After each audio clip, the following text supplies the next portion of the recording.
Hello friends.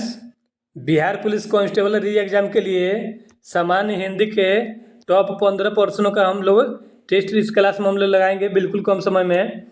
तो class को last तक जरूर कीजिए। प्रश्न नंबर 1 है, जातिवाचक संज्ञा से भाववाचक संज्ञा के निर्माण का सही उदाहरण है। तो देखिए फ्रेंड्स, संज्ञा जो है इसके 5 भेद होते हैं और पूछा है जातिवाचक से भाववाचक संज्ञा के निर्माण सही उदाहरण है। तो जातिवाचक संज्ञा उसे कहते हैं जिससे किसी व्यक्ति, वस्तु या स्थान का बोध होता है। जैसे लड़का जो है ये जातिवाचक संज्ञा है तथा इसका भाववाचक जो है लड़कपन हो जाएगा।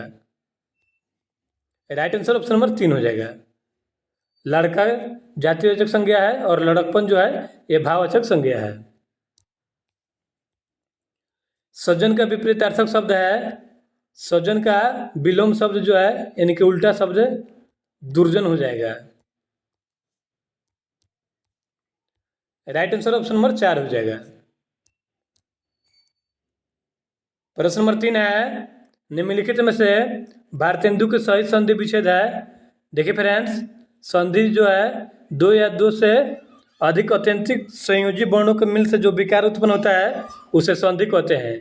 और संधि के 3 भेद होते हैं, स्वर संधि, विसर्ग संधि और व्यंजन संधि। और देखिए प्रश्न पूछा है भारतेंदु की सही संधि विच्छेद है। तो भारतेंदु का सही संधि विच्छेद भारत धन इंदु हो जाएगा। इस तरह से भारतेंदु बनेगा। राइट आंसर ऑप्शन नंबर 4 हो जाएगा।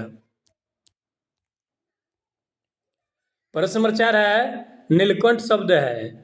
तो देखिए फ्रेंड्स, नीलकंठ शब्द जो है ये युग रूढ़ शब्द है और युग रूढ़ शब्द उसे कहते हैं जिसे तोड़ने पर सीधा सीधा अर्थ ना निकलकर कोई विशेष अर्थ निकले। जैसे कि नीलकंठ, यानी कि नीलकंठ जो है ये भगवान शिव का नाम है।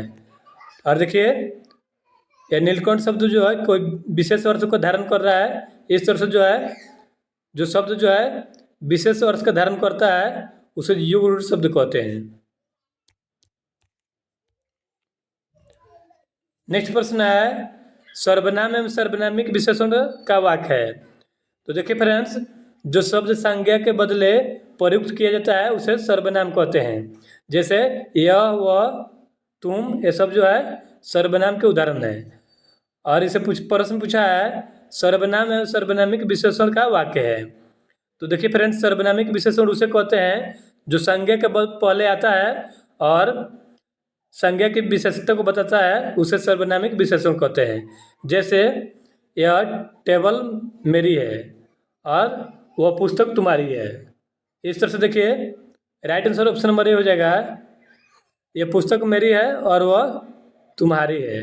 इस तरह से यह सर्वनामिक विशेषण का उदाहरण है। प्रश्न नंबर 6 है, किसी वर्ण में हलंत का प्रयोग किया जाता है।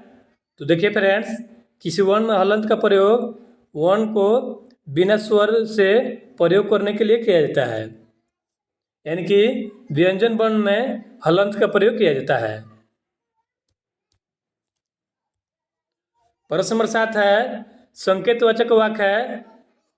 तो देखिए फ्रेंड्स, संकेतवाचक वाक्य उसे कहते हैं जो किसी वस्तु के लिए संकेतित की गई हो।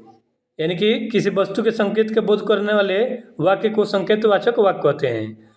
इसका राइट आंसर ऑप्शन नंबर 1 हो जाएगा, एक गिलास आधा भरा है। यह संकेतवाचक वाक्य है। नेक्स्ट प्रश्न है, निम्नलिखित में से प्रश्नार्थक निपात कौन सा है। देखिए फ्रेंड्स, प्रश्नार्थक निपात उसे कहते हैं जिसमें क्या, क्यों, कहाँ शब्द का प्रयोग किया जाता है। उसे देखिए, जिस भी वाक्य में प्रश्नवाचक शब्द आते हैं उसे प्रश्नार्थक निपात कहते हैं। और इसका उदाहरण है क्या, क्यों, कहाँ। तो इसका राइट आंसर ऑप्शन नंबर 3 हो जाएगा, क्या जो है ये प्रश्नार्थक निपात है। नेक्स्ट प्रश्न है, निम्न में से आरंभबोधक संयुक्त क्रिया कौन सी है। आरंभबोधक का तात्पर्य जो है आरंभ करके उस क्रिया में संलग्न शब्द से है। तो इसका राइट आंसर जो है ऑप्शन नंबर 3 हो जाएगा, वह रोने लगा जो है आरंभबोधक वाक्य है। नेक्स्ट प्रश्न है, तुम्हारा विश्वास मैं नहीं करूँगा तो कौन करेगा। उपर्युक्त वाक्य में सर्वनाम पदों की संख्या है।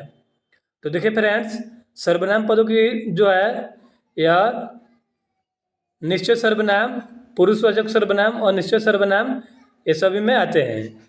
और इसकी संख्या जो है इस शब्द में 3 है। देखिए, क्योंकि तुम्हारा विश्वास जो है ये निश्चयवाचक सर्वनाम है और मैं नहीं करूँगा तो कौन करेगा। तो मैं जो है यह पुरुषवाचक सर्वनाम है और कौन जो है कौन करेगा ये अनिश्चयवाचक सर्वनाम है। इस तरह से जो है इसमें 3 पद है। राइट आंसर ऑप्शन नंबर 3 हो जाएगा। नेक्स्ट प्रश्न है, जिस क्रिया का फल कर्ता पर पड़ता है उसे कहते हैं। तो उसे सकर्मक क्रिया कहते हैं। राइट आंसर ऑप्शन नंबर 4 हो जाएगा। जिस क्रिया का फल कर्ता पर पड़ता है उसे सकर्मक क्रिया कहते हैं। जैसे सीता पुस्तक पढ़ती है, यह है सकर्मक क्रिया। जैसे इसमें जो है कर्ता पर फल पड़ रहा है। अगर वही आपसे कहा जाए राम पुस्तक नहीं पढ़ता है, ये कौन सा क्रिया है। तो ये हो जाएगा अकर्मक क्रिया, क्योंकि देखिए इसमें राम जो है पुस्तक नहीं पढ़ रहा है, यानी कि कर्ता पर कोई फल का प्रभाव नहीं पड़ रहा है, तो इसलिए यह नहीं पढ़ता है तो यह कर्मक क्रिया हो जाएगा। और सीता पुस्तक पढ़ती है, इसमें कर्ता पर क्रिया का बोध हो रहा है, इस तरह से यह सकर्मक क्रिया हो जाएगा। देखिए, जिस क्रिया का फल कर्ता पर पड़ता है उसे सकर्मक क्रिया कहते हैं। उम्मीद करता हूँ वीडियो का कंटेंट आपको पसंद आया होगा। चैनल पर नया है तो चैनल को सब्सक्राइब कर लीजिए ताकि इस तरह का वीडियो आपको सबसे पहले मिले।